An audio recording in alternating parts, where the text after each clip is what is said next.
A partir de agora, a Timbira apresenta Direito no Ar. Direito no Ar. Fique por dentro dos direitos e deveres do cidadão. Direito no Ar. Na Rádio Timbira.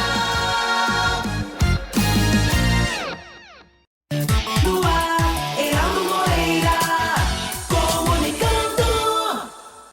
Olá, meus amigos e minhas amigas do Direito no Ar, programa que é fruto da parceria entre a Rádio Timbira, a Associação dos Magistrados do Maranhão e o Instituto Mérito. A Rádio Timbira, você sabe, é a emissora oficial do Estado do Maranhão, sendo vinculada à Secretaria de Comunicação Social, cujo secretário é o jornalista Ricardo Capelli. O diretor-geral da Timbira é o também jornalista Robson Paes. A Associação dos Magistrados do Maranhão é presidida pelo juiz Olídice Barros e tem como diretora de comunicação a juíza Marcela Lobo. O Instituto Mérito divulga em seu perfil no Instagram eventos acadêmicos e humor jurídico. Os eventos servem para aqueles que precisam de certificados de atividades complementares para fins de graduação. Lembramos que o Direito no Ar é gravado e sempre tem, em seu primeiro bloco, entrevistados falando sobre um determinado tema de interesse dos nossos teleouvintes. Hoje iremos tratar aqui no programa Direito no Ar do tema Teoria Geral do Desenvolvimento Sustentável, com a advogada e professora universitária Isabela Pierce. Doutora Isabela, antes de tudo, meu agradecimento pela sua disposição em ceder parte do seu corrido tempo para conversar conosco sobre esse tema, que é um tema tão importante, tão atual.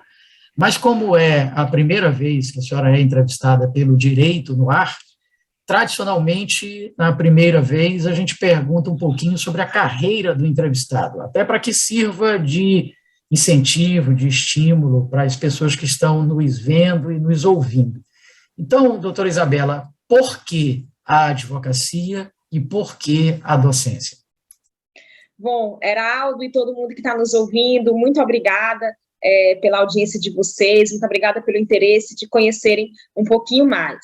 Bom, Heraldo, eu sempre fui muito ligada à área das ciências humanas, desde criança sempre fui muito questionadora de tentar resolver os problemas da nossa realidade.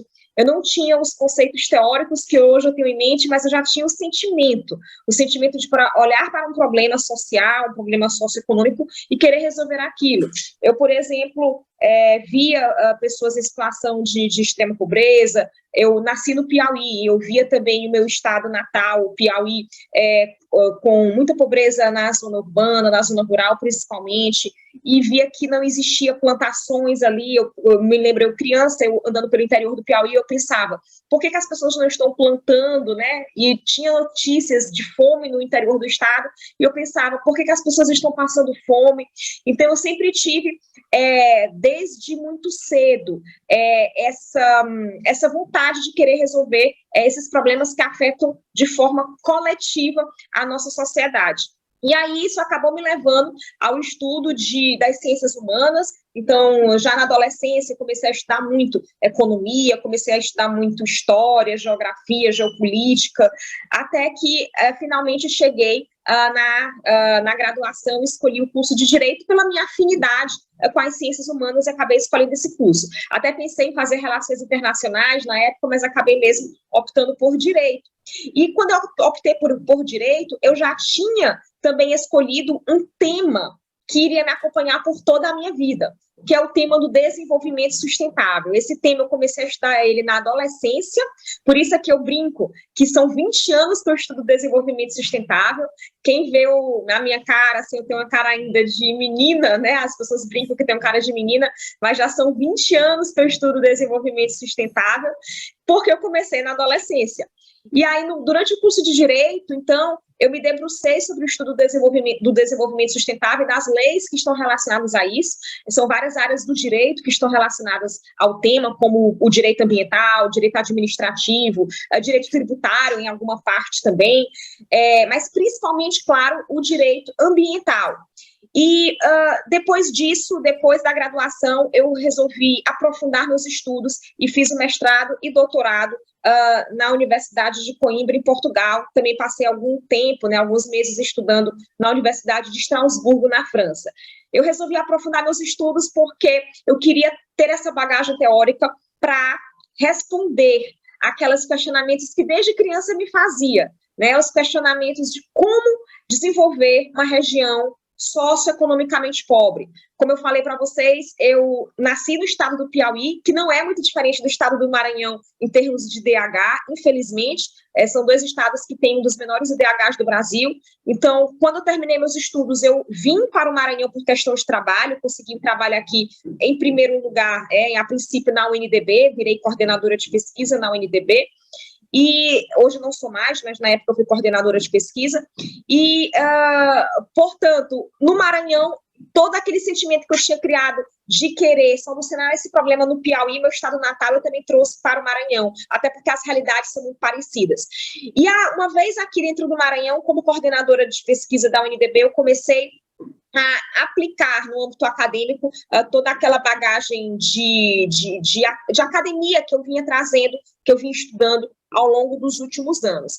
Mas ainda não era o suficiente, porque eu ainda estava apenas, apesar de eu já estar trabalhando, de eu já estar dando a minha contribuição, eu criei centro de pesquisa, eu incentivei alunos e professores, através desse centro de pesquisa, a publicarem artigos científicos, eu criei uma revista científica própria do nosso centro, que é a revista do SEDES, então organizei diversos eventos acadêmicos, eu perdi a conta de quantos eventos acadêmicos eu já organizei para tratar do tema do desenvolvimento sustentável, então eu já estava dando a minha contribuição, mas eu senti que ainda estava tudo muito teórico, né? É uma contribuição necessária, porque a gente precisa pensar os problemas, diagnosticar os problemas, mas eu queria também, de certa forma, executar soluções. E aí foi por isso que eu também comecei a atuar como advogada propriamente. Antes eu estava sendo só professora, depois eu comecei a atuar mesmo como advogada, e como advogada não é apenas a advogada do contencioso, como a gente chama, não apenas quando já tem uma ação judicial aberta rodando, não, eu presto muito um serviço de advocacia no âmbito de consultoria, né, principalmente porque como a minha área é desenvolvimento sustentável, é direito ambiental, quando a gente pensa em termos jurídicos, a consultoria é a principal forma de nós evitarmos impactos ambientais significativos, de nós evitarmos que depois esses impactos ambientais se transformem numa ação judicial, que venham a ser contestados numa ação judicial. Então, através da consultoria, eu consigo dizer para as empresas que são meus clientes qual a melhor forma de instalarem seus empreendimentos. Eu cofundei uma empresa de consultoria ambiental junto com outros sócios.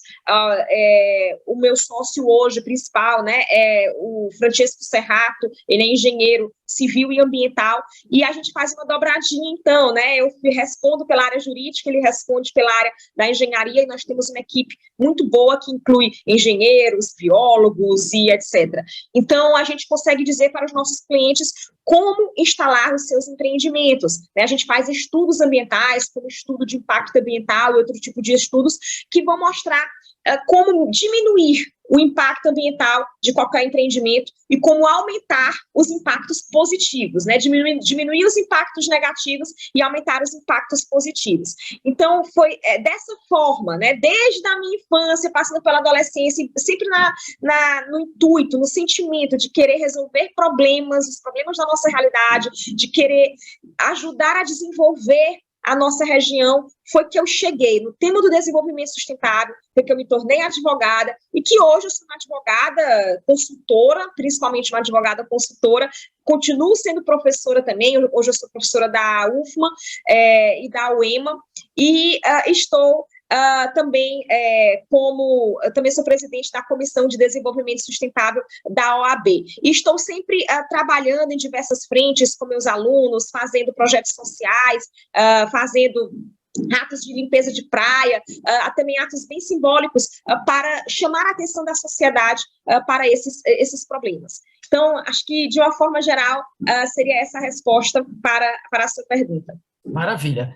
Doutora Isabela, tem cara de menina mesmo, mas isso, claro, nem de longe significa dizer que é inexperiente, muito pelo contrário, muito competente, muito centrada, muito conhecedora do assunto. 2, no primeiro escritório de advocacia que eu estagiei, lá no Rio de Janeiro, certa vez eu estava almoçando com o dono do escritório e perguntei para ele, doutor Ariosto Alves Melo, por que a advocacia? Ele disse, Geraldo, todo mundo tem problemas, todo mundo tem problemas. A grande vantagem do advogado é que as pessoas pagam para que ele resolva o problema dos outros. Então, eu acho muito legal essa tua preocupação em resolver problemas, e ainda ganhando para isso, maravilhoso, né? E terceiro, sim, o que seria exatamente desenvolvimento sustentável? Eu acho que com essa frase que você usou na tua fala passada, que é diminuir os impactos negativos e aumentar os impactos positivos, isso seria um conceito possível para desenvolvimento sustentável ou está muito longe disso? Não, é um conceito possível sim, né? Que bom, essa tua percepção é perfeita. Veja, essa pergunta é a pergunta que orienta toda a minha tese de doutorado, porque a gente ouve falar muito sobre desenvolvimento sustentável, mas existem diferentes formas de explicar o que é desenvolvimento sustentável. A grande maioria dessas formas são formas que se complementam, mas que às vezes não conseguem explicar da maneira mais profunda e mais ampla possível toda a riqueza de detalhes, toda a densidade de conteúdo que esse termo traz. Para falar sobre o que é desenvolvimento sustentável, a gente teria que retornar lá para as discussões internacionais que começaram na década de 70, nas conferências das Nações Unidas, a primeira conferência em 72, em Estocolmo, depois tivemos a conferência da ONU em 92 no Rio de Janeiro, a ECO 92, e durante essas conferências internacionais e estudos científicos também que foram produzidos, como o relatório Brundtland, em 87, nós tivemos um conceito formal de desenvolvimento sustentável. O primeiro conceito formal, que foi trazido no relatório Brundtland, diz que desenvolvimento sustentável é, 2 pontos, atender às necessidades da presente geração, sem comprometer a necessidade das gerações futuras de atender às suas próprias necessidades. O que é que isso quer dizer, Geraldo? O que é que isso quer dizer? Quer dizer que atender às necessidades da presente geração é promover desenvolvimento, porque nós temos urgência de desenvolvimento, principalmente as nações mais pobres, as regiões mais pobres, como o nosso Maranhão. Nós temos urgência de ter trabalho, de ter renda, de ter infraestrutura, de ter saneamento, de resolver o problema do esgoto, de ter comida na mesa das pessoas. Então, temos urgência de desenvolvimento.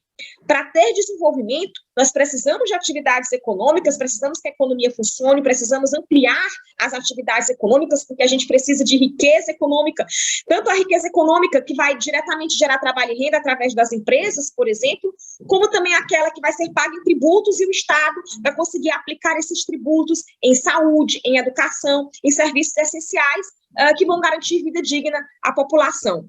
Então, atender às necessidades do presente, da presente geração, é promover desenvolvimento. Mas esse desenvolvimento, Heraldo, ele tem que ser inclusivo, em primeiro lugar. Ele não pode beneficiar só 1% mais rico da sociedade. Ele tem que beneficiar a todas as pessoas, tem que trazer oportunidades para todos. Porque se ele não trouxer oportunidades para todos, a gente não pode nem chamar de desenvolvimento. Se for, por exemplo, um mero crescimento econômico, que o PIB aumenta, mas as pessoas locais não se beneficiam disso, a gente não pode chamar isso de desenvolvimento. Pode ser crescimento econômico unicamente, mas isso não é desenvolvimento. Veja o caso da Nigéria, na África do Sul. A Nigéria hoje tem o maior PIB da África do Sul por conta da exploração do petróleo, ultrapassou o PIB. A Nigéria tem o maior PIB da África, ultrapassou o PIB da África do Sul, mas a Nigéria tem aumentado seus níveis de pobreza. A população local continua pobre e tem, inclusive, surgido muitos conflitos sociais motivados tanto por questões históricas, cicatrizes históricas, como também pelo controle dos recursos. Portanto, esse crescimento econômico pelo qual a Nigéria está passando não pode ser chamado de desenvolvimento porque não está beneficiando a população local. Mas é possível a gente ter crescimento econômico que beneficie a população local? É possível a gente ter esse avanço, essa ampliação das atividades econômicas e a população local ser beneficiada? Claro que é. Também temos diversas experiências históricas pelo mundo que demonstram isso, tá?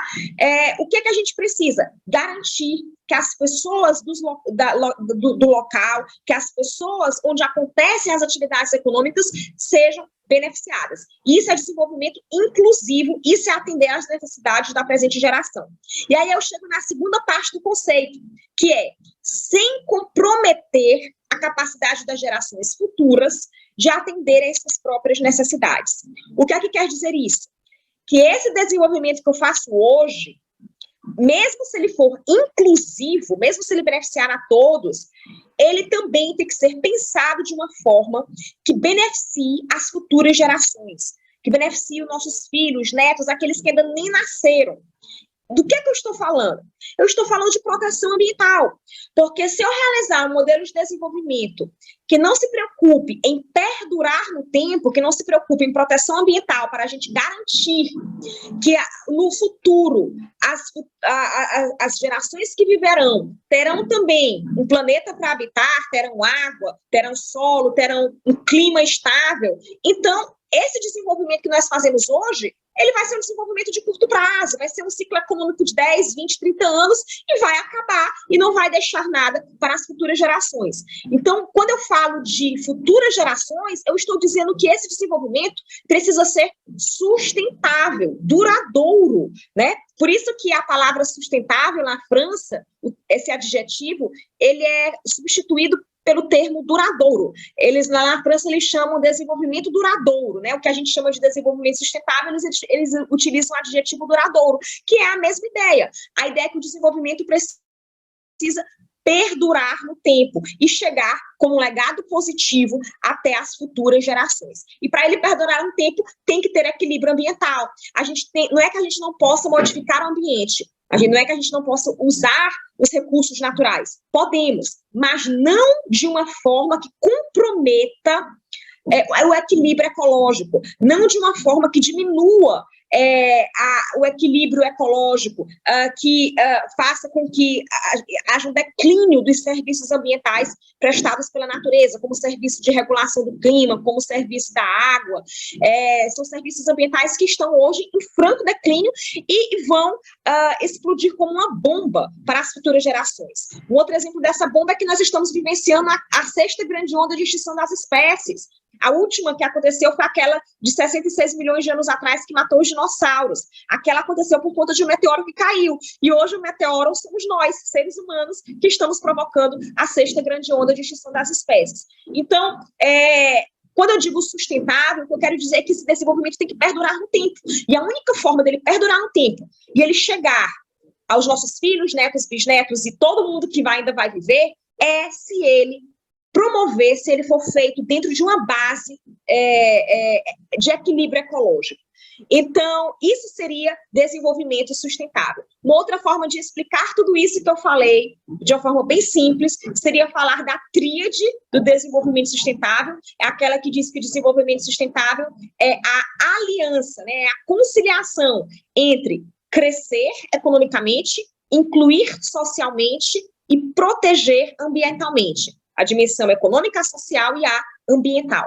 Ou eu também poderia dizer que essas três dimensões aqui, elas podem ser detalhadas, elas podem ser destrinchadas em 17 objetivos do desenvolvimento sustentável, que são os objetivos, os ODS, que foram divulgados ao mundo no ano de 2015 pelas Nações Unidas, e hoje a gente vê os ODS aí em diversos anúncios na TV, nos eventos acadêmicos. Eu próprio organizei, há um mês atrás, o segundo Congresso Internacional dos Objetivos do Desenvolvimento Sustentável. Então, existem várias formas da gente explicar o que é desenvolvimento sustentável, algumas formas mais simples, mais resumidas de se explicar, outras formas mais densas, mais complexas, mas eu posso dizer hoje para vocês o que é desenvolvimento sustentável de uma forma bem simples. Eu diria que é crescer, incluir e proteger ambientalmente, crescer economicamente, incluir socialmente e proteger ambientalmente, ou de uma forma mais complexa, eu diria que é promover os 17 Objetivos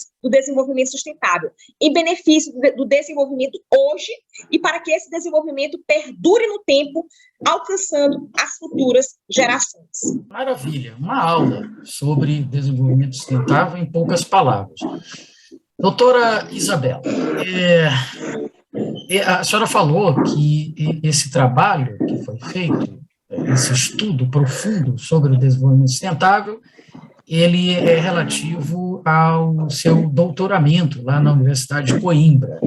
Então, eu queria que a senhora falasse um pouquinho sobre isso, né? A que conclusões a senhora chegou depois do todo o trabalho do doutorado e como é que foi essa experiência internacional naquela que é uma das mais tradicionais universidades do direito do mundo? Bom, essa pergunta me faz viajar na minha memória. Há mais de 10 anos atrás, quando eu acordei lá na Universidade de Coimbra, muito jovem, eu tinha acabado a minha graduação e fui aceita após o processo seletivo, primeiramente no mestrado, e logo depois que terminei o mestrado, no doutorado. Eu entrei no doutorado, então eu tinha 25 anos, quando eu comecei o doutorado na Universidade de Coimbra.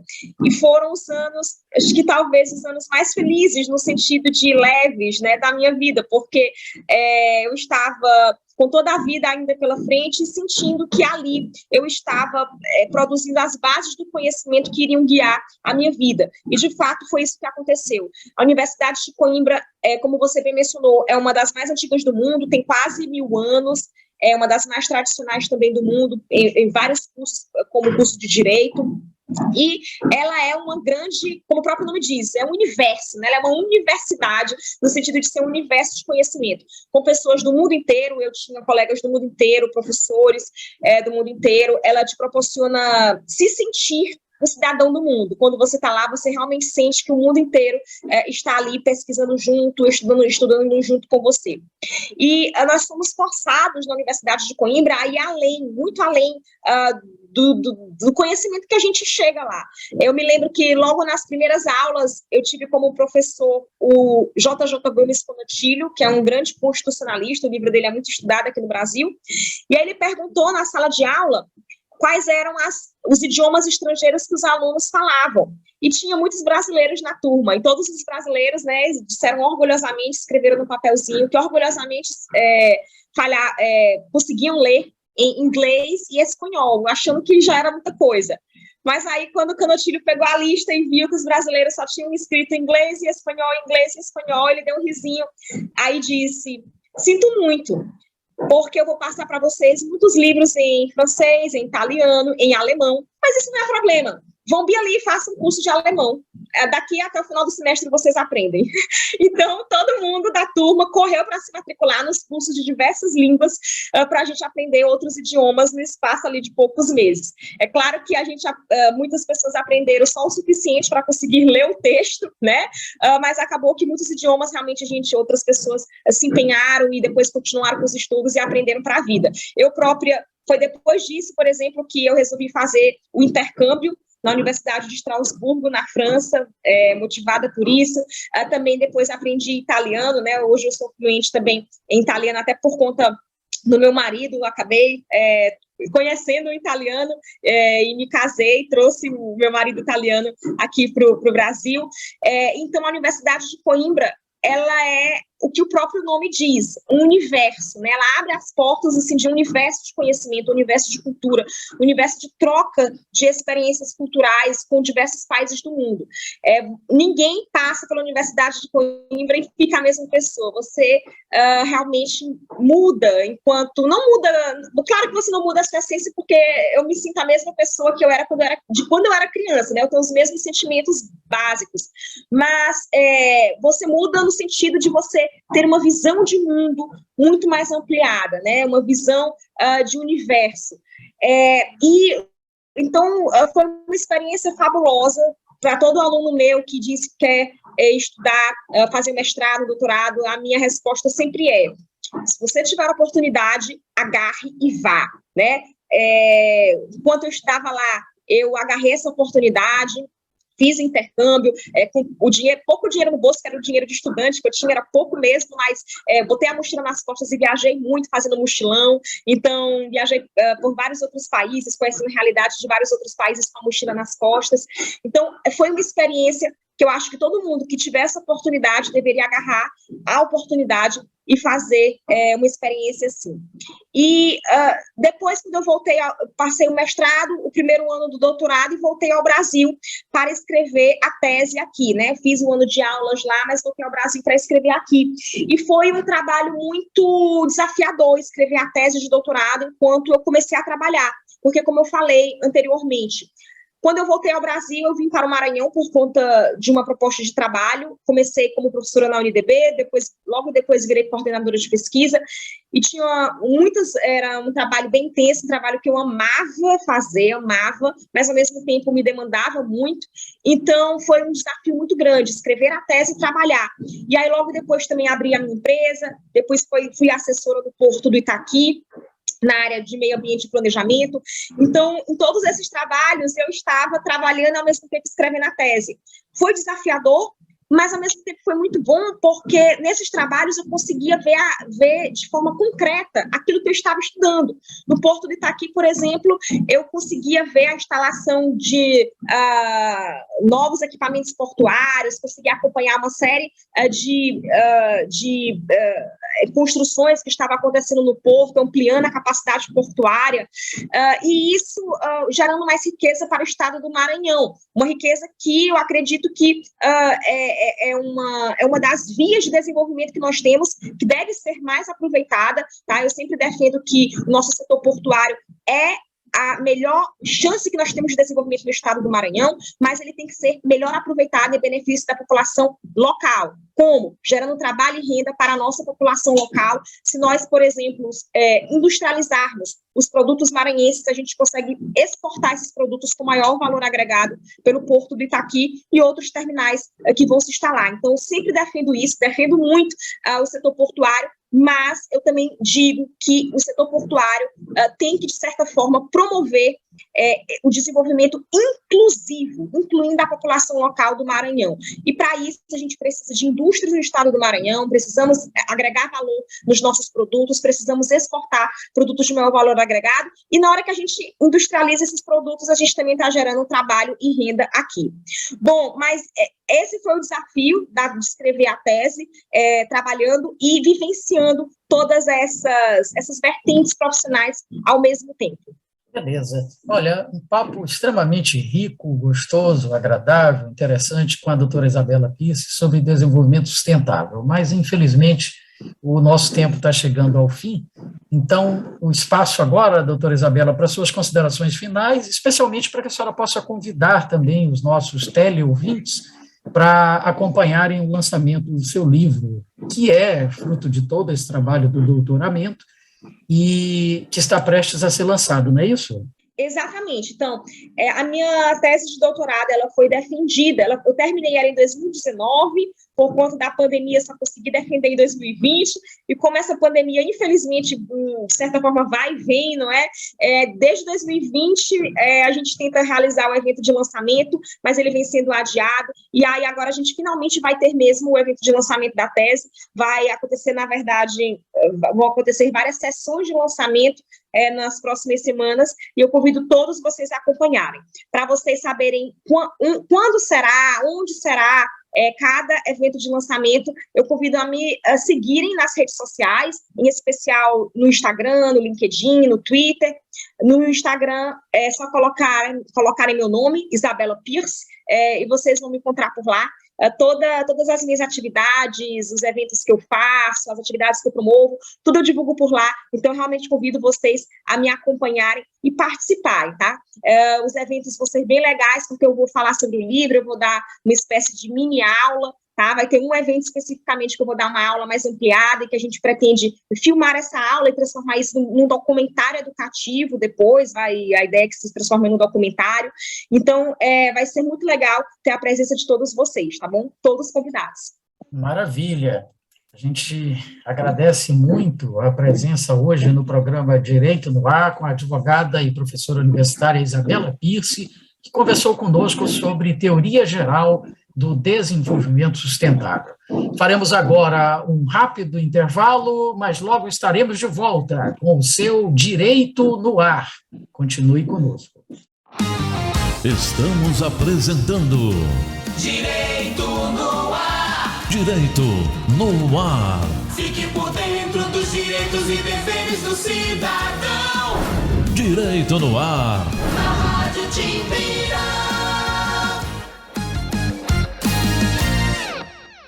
Uma mentira repetida 1000 vezes vira verdade?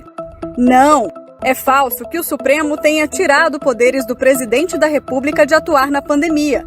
É verdadeiro que o STF decidiu que União, estados e prefeituras tinham que atuar juntos, com medidas para proteger a população. Não espalhe fake news. Compartilhe as verdades do STF. youtube.com/TV Timbira. Acesse e acompanhe a programação da Nova 1290.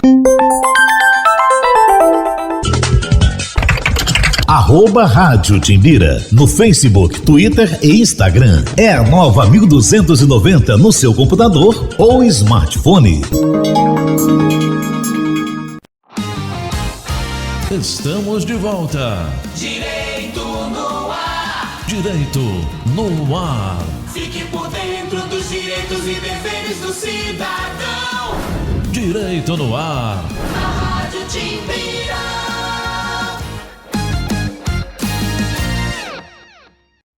No ar, Heraldo Moreira, comunicando.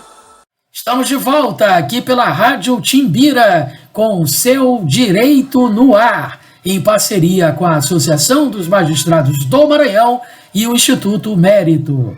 E chegou a hora do quadro A Vida Pede Passagem, produzido pela ONG SOS Vida, Paz no Trânsito. Vamos assistir?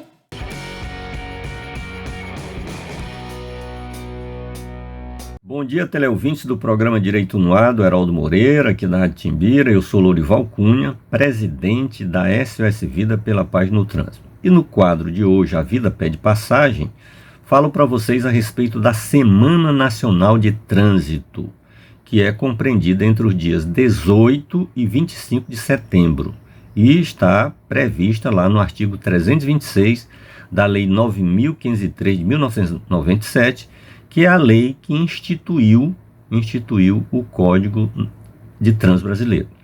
Muito bem, e o que ocorre nessa semana? Nessa semana, todos os órgãos do Sistema Nacional de Trânsito, como por exemplo os DETRANs, das 26 unidades da Federação, mas o DETRAN do Distrito Federal, as Secretarias Municipais de Trânsito, Polícia Rodoviária Federal, enfim, todos os órgãos ligados ao trânsito devem intensificar suas atividades, né, de educação para o trânsito, de fiscalização, né, outras atividades, inclusive para chamar a atenção da sociedade para esse gravíssimo problema.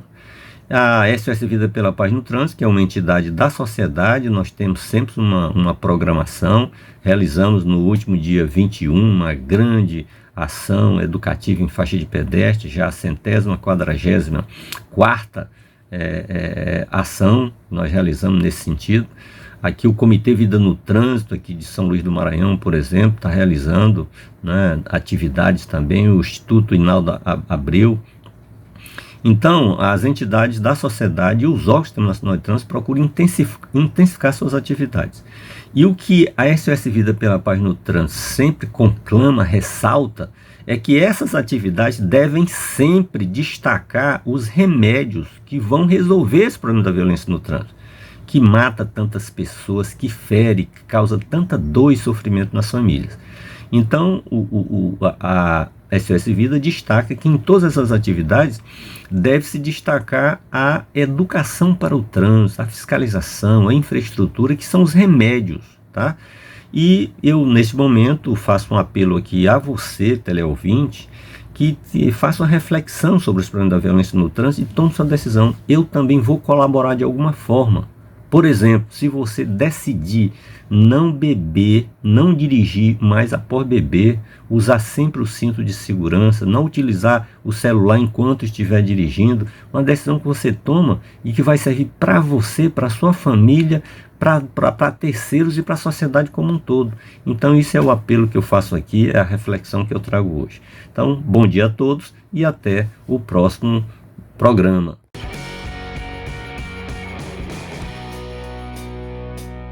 No segundo bloco, nós temos programas produzidos pelo Conselho Nacional de Justiça, sempre com temas relevantes e atuais. Acompanhe!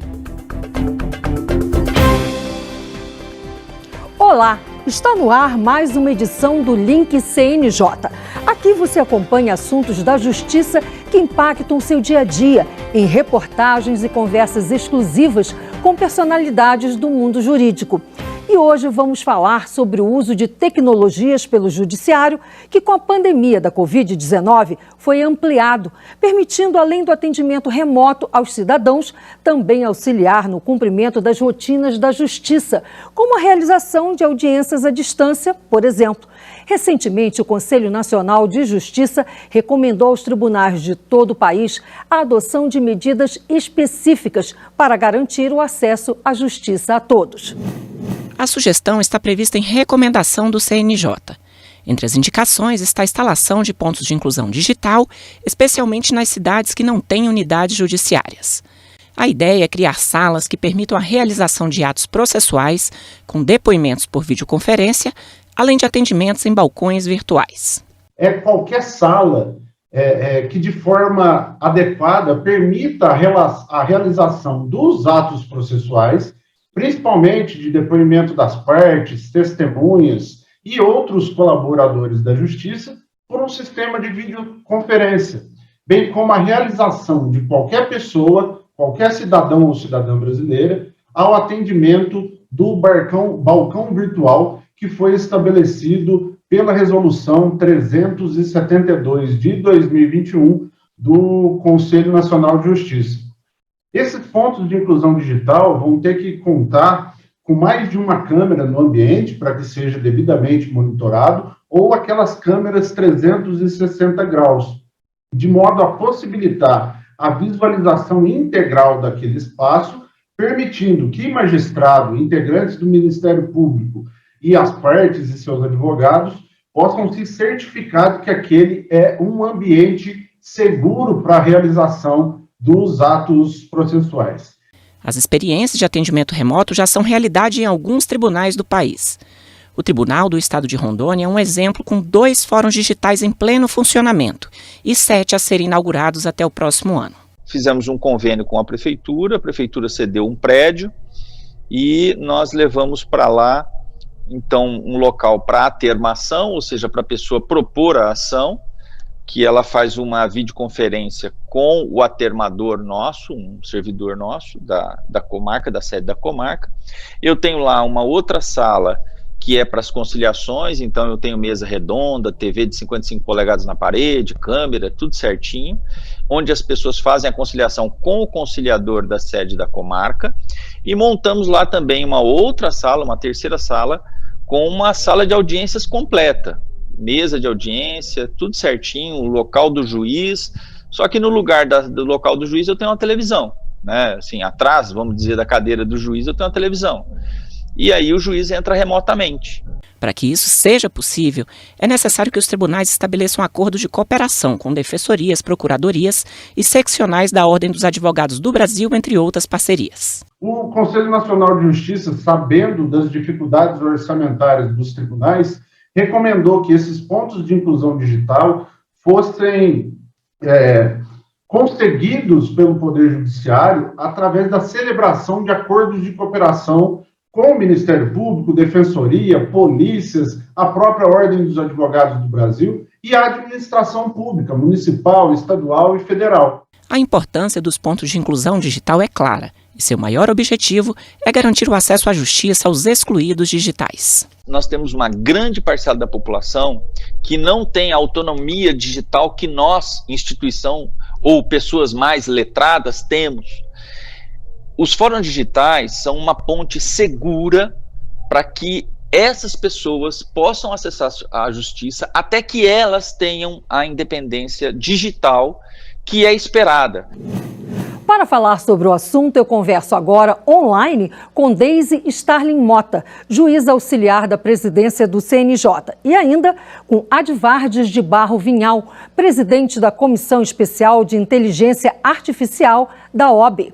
Doutora Deise, essa recomendação do CNJ é resultado do programa Justiça 4.0. A senhora poderia falar um pouco mais sobre esse programa? Bom, o programa Justiça 4.0, ele traz uma transformação digital no Poder Judiciário, na ideia de que a gente precisa ter uma justiça ainda mais acessível, considerando aí a nossa dimensão continental do país, né, em que a gente não tem unidades da justiça em todos os municípios, em todas as localidades, e que a gente precisa também utilizar todo esse arsenal tecnológico aí que nós temos recebido aí das últimas décadas a favor do jurisdicionado. Então, é um programa que busca ampliar mesmo o acesso à justiça para todos. Certo. Doutora Advardes, no âmbito da OAB, esse programa, ele tornou a justiça mais célere? Com certeza. Não temos dúvidas dos avanços que o Poder Judiciário proporcionou, tanto para o jurisdicionado, juízes, todos os atores do processo judicial e também, principalmente, para a advocacia. O ganho de tempo, eficácia e efetividade da tramitação das rotinas processuais, do cumprimento da missão do judiciário em si, ele foi sensivelmente melhorado. E isso a advocacia do país inteiro sentiu. Agora, doutora Deise, quais foram as recomendações específicas desse programa? Bom, nós temos agora, muito recente, uma recomendação de inclusão digital. Então, assim, a gente fez toda uma transformação, como eu disse, de diversos serviços e soluções para tornar o processo mais efetivo, para facilitar a tramitação desse processo, mas também uma preocupação muito séria com o acesso do jurisdicionado e dos advogados aos serviços digitais que são disponibilizados pelo Poder Judiciário. Então, a gente tem uma recomendação muito recente, que é da inclusão, para incentivar os tribunais, os próprios magistrados, a fazerem parcerias para ter pontos de inclusão digital em localidades em que não tem comarcas, não tem varas da justiça de um dos segmentos. Inclusive, uma recomendação de cooperação entre as justiças, né? Então, assim, não precisa ter um ponto de inclusão de cada um dos segmentos da justiça numa comarca pequena, uma vara, numa cidade pequena, mas que a gente pode trabalhar de forma cooperativa. Esse trabalho cooperativo também com a advocacia privada, pública, com as outras instituições, é uma marca do programa do Justiça 4.0, né? Um trabalho cooperativo com todos os tribunais. Eu não preciso inventar soluções novas, eu já tenho um tribunal que já tem uma solução que funciona muito bem. Eu posso compartilhar essa solução, né? Os recursos são públicos, então eles precisam ser melhor utilizados, maximizados e fazer com que todos os jurisdicionados, independente da localidade, independente do tribunal que esteja vinculado, ele tenha uma qualidade na prestação jurisdicional parecida, que a gente não tenha discrepância aí da prestação jurisdicional, porque o jurisdicionado ou o advogado está na capital e então está no norte do país, né? Doutora Advardes, os advogados que utilizam muito esse programa, eles acreditam que ele precisa ser melhorado ou do jeito que está atendendo os cidadãos, a população em geral? Veja, gosto de sempre fazer um paralelo que eu acho muito interessante. Na época do processo físico, a gente lidava muito com aquela máxima de que o tempo da justiça não é o mesmo tempo nosso, e isso gerava uma certa frustração. O que o Judiciário vem fazendo também em parceria com a OAB no âmbito do Conselho Federal e das seccionais no país, é diminuir justamente o que a doutora Deise bem pontuou, o tempo de resposta entre o acionamento do Poder Judiciário e a resposta para o cidadão do exercício desse poder, que vai causar justamente a pacificação social. Como, por exemplo, essas várias parcerias que são desenvolvidas, a OAB também não está alheia a isso. Tanto que nós temos aqui, e aqui eu trago um caso específico da OAB Seccional Tocantins, o programa OAB 4.0, onde se criou, na sede da seccional, um ambiente totalmente voltado a essa interoperabilidade com o Judiciário 4.0, com salas de audiência, com câmeras bem servidas, com profissionais de TI 24 horas no apoio, salas com púlpitos de sustentações orais por sessões telepresenciais, tudo isso visando essa integração, melhoramento e a facilitação do exercício da advocacia perante o judiciário. No caso dos seus clientes, como o senhor vê que esse programa trouxe para eles de benefícios? Benefícios nós podemos trazer principalmente o benefício da citação virtual. Veja só, mais um parâmetro que gosto muito de utilizar. Se pensássemos em uma citação de, por exemplo, um requerido ou um réu que residisse fora do estado ou da comarca onde se demanda o processo, a gente teria mais ou menos aí, dependendo do local onde se encontrava esse requerido, um tempo médio de 1 ano a 18 meses para que se efetivasse a citação, o ato inicial de um processo. E aí você veja que o judiciário, nessa grande adaptabilidade, nessa grande virada de chave tecnológica, regulamentou a possibilidade de que se possa citar a pessoa e notificá-lo dos vários atos processuais por meio de aplicativo de mensagem, o que é instantâneo. Doutora Deise, a senhora teria um exemplo prático para mostrar as vantagens do Justiça 4.0? É muito interessante falar da não necessidade de deslocamento do jurisdicionado para poder ter acesso ao serviço da justiça, né? Então, um evento prático, eu sou juíza de uma cidade que está sob a minha jurisdição 40 municípios, né? Isso significa que tem 39 municípios, jurisdicionados de 39 municípios que precisam se deslocar para praticar algum ato processual. Isso para ele gera custo, né? Muitas vezes são pessoas simples, que até esse transporte para participar de uma audiência na justiça, ele é caro para ele, então às vezes se impede que ele participe dos atos processuais, e no entanto, agora com esse serviço do balcão virtual, com a inclusão, ele tem acesso à informação do seu processo na sua cidade, na sua localidade, né? E se a gente pensa na realidade do país, principalmente da Amazônia, olha que maravilha, né? Se eu tenho esse serviço digital funcionando em localidades que não têm comarcas, que não têm fóruns, e que essas pessoas ficariam completamente sem acesso à justiça, porque às vezes são dias de viagem de barco para poder chegar a uma cidade, a uma comarca. Então, eu acho que esse é um grande benefício com essa transformação digital. Doutora Deise, não deve ter sido muito fácil colocar em prática esse programa, o Justiça 4.0. Quais os maiores desafios que a Justiça teve? Eu acho que o nosso maior desafio é mudar a cultura do papel, né? Então, a gente conta com o judiciário com muitas gerações. Então, um judiciário que você pega servidores e magistrados que entraram ainda na época da máquina de escrever, né? E de movimentação de processo em fichas, e de repente a gente fala com ele que precisa pensar completamente diferente do que ele pensava, né? Então, assim, essa mudança de cultura, de entender que a gente está num novo momento e que a justiça pode ser efetiva, que a gente não está substituindo juízes e servidores por máquinas, né? Mas assim, utilizando essas tecnologias para fazer aquilo que não precisa do magistrado fazer, não precisa do servidor fazer, e desonerando ele para que ele tenha mais tempo para decisão. Eu acho que essa para a gente foi o grande desafio. A gente está conseguindo fazer essa virada, dessa mudança de cultura de todo o sistema de justiça, não só dos magistrados e servidores, mas também da advocacia, do Ministério Público, e a gente está avançando bastante. Na avaliação dos senhores, a pergunta é para ambos, esse programa veio para ficar, não há retrocesso? Com certeza ele veio para ficar, né? Se a gente pega até o nome do programa, na verdade, ele acompanha uma evolução da própria sociedade. A gente já falava de sociedade 4.0 e não tinha por que o judiciário ficar para trás, né? Da ideia de que todas as tecnologias, elas devem ser utilizadas em benefício da sociedade, né? Para o bem-estar da sociedade. Então, hoje, pensar em retroceder, né, em trabalhar com processos ou físicos, né, ou aquela rotina que expedia muitos atos, que gerava custo, gerava demora, é uma justiça desconectada da realidade de hoje. A OAB também não tem nada contra, né?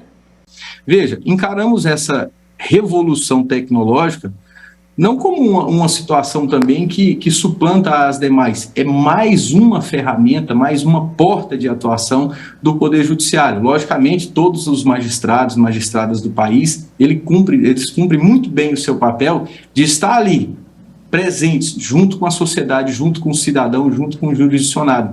Essa tecnologia também não elimina nas possibilidades ou nas necessidades do dia a dia, do contato pessoal com o magistrado, do despacho pessoal, não retira, apenas abre mais uma porta, mais uma via de proferir uma atuação jurisdicional efetiva. E isso, logicamente, vai condicionar e dar para a advocacia uma atuação muito mais efetiva também na mesma proporção. Eu vou pedir agora um tempinho para os senhores para a gente poder fazer um intervalo. O link CNJ volta já.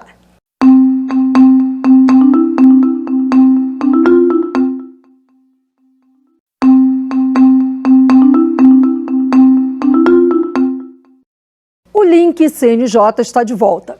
Hoje falamos sobre o uso de tecnologias da informação pelo Judiciário.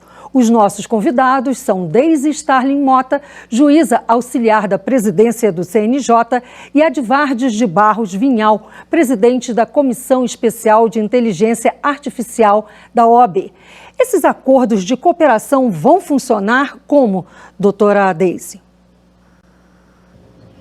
Esses acordos de cooperação, eles funcionam, na verdade, para fazer com que a Justiça cumpra aquela missão constitucional, né? Não atuamos sozinhos, nós precisamos atuar em parceria com todos os atores do sistema de justiça, e a OAB, por exemplo, é um grande parceiro. Então, eu consegui fazer acordo de cooperação com a OAB, para que em cada subseccional da OAB eu tenha um ponto de inclusão digital, maximiza o acesso à justiça, né? E aí eu passo a ver todos esses parceiros como efetivamente como parceiros, né? E não como inimigos do sistema de justiça. Então, eu confio que todos eles atuam em prol de um bem maior, que é da acesso à justiça, e aí eu consigo fazer com que o atendimento do judiciário ele seja estendido e acolhido aí por todas as unidades, todas as cidades brasileiras. A OAB pretende fazer alguma mudança nesses acordos ou do jeito que está, os senhores consideram que está funcionando, está perfeito? Da forma como está estabelecido hoje, ele se adapta muito bem às nossas realidades de hoje. Logicamente que mudanças ou alguma forma de alteração sempre poderão ocorrer para melhorar, para beneficiar, para ampliar participações, que é o que busca justamente a Ordem dos Advogados do Brasil. Doutora Deise, na reportagem nós citamos uma experiência em Rondônia, mas também tem uma importante em Roraima. A senhora poderia falar sobre ela? Elas serviram para nós como modelo, né, incentivador da recomendação 130, que fala dos pontos de inclusão digital. Nós temos principalmente no norte municípios com grandes extensões, nós temos uma pouca capilaridade da justiça, e aí a solução que foi pensada foi exatamente estabelecer, em parceria com a AB, com os municípios, pontos de inclusão digital, para permitir que aquela população que não vive próxima a uma comarca, ela tivesse acesso ao serviço de justiça, né? Então, essa experiência exitosa desses dois tribunais que permitiu a gente editar essa recomendação do CNJ para estender esses pontos de inclusão digital para todo o país, né? O Amapá também tem uma experiência interessante, a gente vê, o Tocantins também tem, então a gente está vendo assim que essa boa nova está se espraiando pelo país. Isso é muito bom, né, doutor Advardes? Exatamente. O cidadão sentir a presença do Poder Judiciário é o que traz essa sensação de acolhimento, respeito, e de que a justiça está sendo feita. A forma de se ampliar essa participação, essa ocupação de espaço pelo judiciário, traz cidadania, ordem, traz segurança jurídica, e com a OAB também nessa parceria, isso será... Tem todas as possibilidades de ser maximizado todos os rincões aí do país. Doutora Deise, a senhora gostaria de acrescentar mais alguma informação sobre o assunto que nós conversamos aqui? Sim, eu acho que a ideia de que a gente não pode deixar ninguém para trás, não é isso? Então, assim, cada jurisdicionado, cada cidadão, ele tem que ser atendido pela justiça, cada advogado precisa ser atendido pela justiça. Então, o programa Justiça 4.0 traz essa máxima dentro do seu espírito, né, que é de atender a todos igualmente. E o senhor, doutor Advardes, gostaria de fazer uma consideração final? Apenas no sentido de que todos trabalham com o mesmo objetivo: advocacia, judiciário, cidadão, Ministério Público, defensorias públicas, as procuradorias, todos trabalham com um único objetivo, que é a prestação rápida, célere e efetiva da justiça a todos, administrada a todos, sem nenhum tipo de distinção. Bem, chegamos ao fim da nossa entrevista. Eu agradeço mais uma vez a participação de Deise Starling Mota, juíza auxiliar da presidência do CNJ. Agradeço também a Advardes de Barros Vinhal, presidente da Comissão Especial de Inteligência Artificial da OAB. Vamos ao quadro Uma História. Aquele momento em que um juiz ou uma juíza conta o caso que marcou a carreira dele ou dela. Confira a história de hoje. Quando fizemos a inauguração desse posto avançado, a diretora do foro, a doutora Franciele, ela contou uma história muito interessante, que ela disse que certa vez, foi antes da pandemia, né, fazendo ainda audiências de forma presencial, ela foi realizar uma audiência lá na cidade de Goiás, no fórum da cidade de Goiás, e foi colher o depoimento de uma testemunha, uma senhora, e perguntou, como vai a senhora, tudo bem? Ela falou, não, doutora, não está tudo bem. Mas o que foi? O que aconteceu? Não, doutora, olha, são tantas horas da tarde, eu tive que sair de casa antes das 7 da manhã, o dinheiro que eu tinha para poder me alimentar, eu tive que pagar passagem de ônibus para mim, para o meu esposo, ainda temos que pagar passagem de volta, eu não sei nem como que eu vou fazer, porque eu não tenho dinheiro para pagar passagem de volta, para vir aqui prestar depoimento, a gente está sem almoçar, sem tomar café da manhã, enfim. E aí ela ficou até consternada com aquela situação, salvo engano, até ela ajudou, né, com a passagem para aquela testemunha e o marido poderem voltar para as suas residências. A cidade de Faina fica, salvo engano, cerca de 70 quilômetros de distância da cidade de Goiás. Então, assim, muitas vezes é um sacrifício que as pessoas têm que fazer para ir prestar depoimento num processo que às vezes não, na maioria das vezes, não interessa a ela, porque ela é testemunha do processo, ela não é parte, né? Então, ela, às vezes, tem que tirar dinheiro do próprio bolso, passar uma dificuldade ou necessidade para ir atender, né, os interesses de outras pessoas num processo judicial. Se já tivéssemos o posto avançado lá em Faina naquela época, ela não teria passado por isso, ela poderia sair da casa dela. Faina é uma cidade muito pequena, então provavelmente ela iria a pé, de bicicleta, enfim, ou de carona, mas facilmente teria acesso ao posto avançado, poderia prestar depoimento ali sem maiores problemas. Fora a questão também da economia de tempo, né? Porque, veja, essa senhora e o marido perderam o dia inteiro para ir prestar depoimento na audiência também, quando poderia ter perdido ali talvez uma meia hora para ir ao posto avançado, prestar depoimento e estar liberado, né? Então foi uma história assim que foi bastante marcante e que bem exemplifica a utilidade e a importância dos postos avançados, que o CNJ chama de pontos de inclusão digital. E a gente lembra que, caso você queira participar do nosso programa, apesar dele ser gravado, você pode fazê-lo com suas críticas, dúvidas ou sugestões pelo nosso e-mail amaimprensa@gmail.com. AMA, imprensa, tudo junto, @gmail.com. Voltaremos semana que vem com o seu Direito no Ar, um programa da Rádio Timbira, a Associação dos Magistrados do Maranhão e Instituto Mérito. Até lá e muito grato por sua audiência. Você acabou de acompanhar mais uma atração da Timbira AM. Direito no Ar. A primeira do Maranhão. Timbira.